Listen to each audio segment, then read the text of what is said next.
Na-recover na ang cockpit voice recorder at flight data recorder ng commercial plane na nakabanggaan sa ere ng isang helicopter sa Washington, D.C. sa Amerika. Isang Pilipino opisyal ng PNP ang kabilang sa mahigit 60 nasawi. Saksi si Joseph Morong. Walang tigil sa pag-iyak ang batang babaeng yan habang nagpapaalam sa kanya ang amang si Police Colonel Pergentino Malabed Jr. I love you. Palis noon si Malabed para sa 12 araw na official trip. Nakatakda na sana siyang bumalik sa Pilipinas sa February 2 pero di na pala siya makakauwi. Ang sinakyan kasing eroplano ni Malabed nakasalpukan sa ere sa Washington, D.C. ang Black Hawk helicopter ng U.S. Army. The Philippine National Police mourns the tragic loss of Police Colonel Pergentino N. Malabed. He served with honor, integrity, and dedication throughout his career.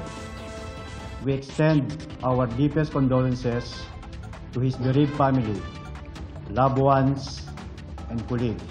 Graduate ng PNPA Class Kabalikat of 1998, ang 51-year-old na si Malabed na hepe ng Supply Management Division ng PNP.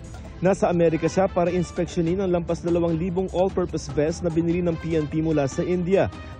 Sa report ng Deputy Chief of Mission ng Pilipinas sa Amerika sa PNP, kinilala ng Washington Police si Malabed base sa passport na nakuha sa kanyang labi. Pero hinihintay pa ang pamilya niya na manggaling dito sa Pilipinas para opisyal na kilalanin ang kanyang labi. Ipinagbigay alam na ng PNP sa pamilya ni Colonel Malabed ang nangyari dito at tinutulungan na rin sila na makapunta sa Amerika para maiuwi ang kanyang mga labi dito sa Pilipinas.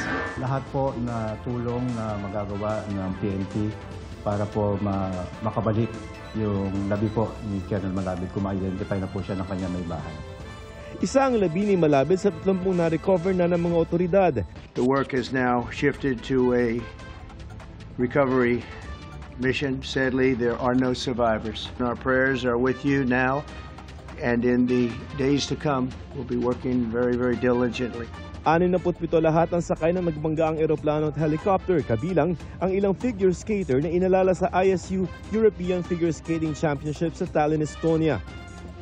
Please join us now in a moment of silence as we think of those who have been lost and their loved ones.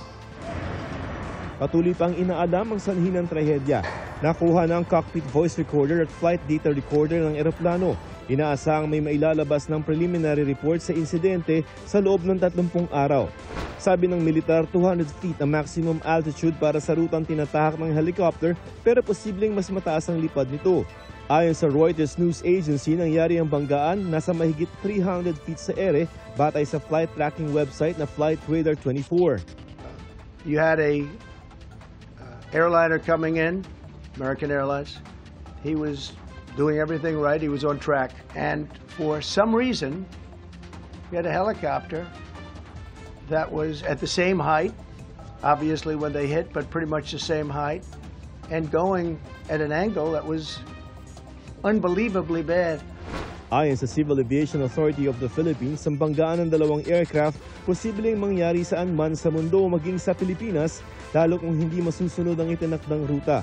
Meron din daw dapat sinusunod na lateral at vertical separation. Separated sila by altitude. Kung ang isa ay nasa 1,000, yung isa probably nasa mga 500. So separated sila by 500 feet. At meron din pong separation na lateral, yung pong tinatawag na kung may leading traffic, ang susunod na traffic sa kanya mga 5 miles away. Ang NAIA at ang Villamor Air Base pareho lamang ang ginagamit na runway ng commercial planes at Air Force. One runway, one frequency, one language. So ibig sabihin po niyan, kapag sila ay nag-broadcast, lahat po ng traffic within the vicinity of that aerodrome, alam po nila kung anong nangyayari.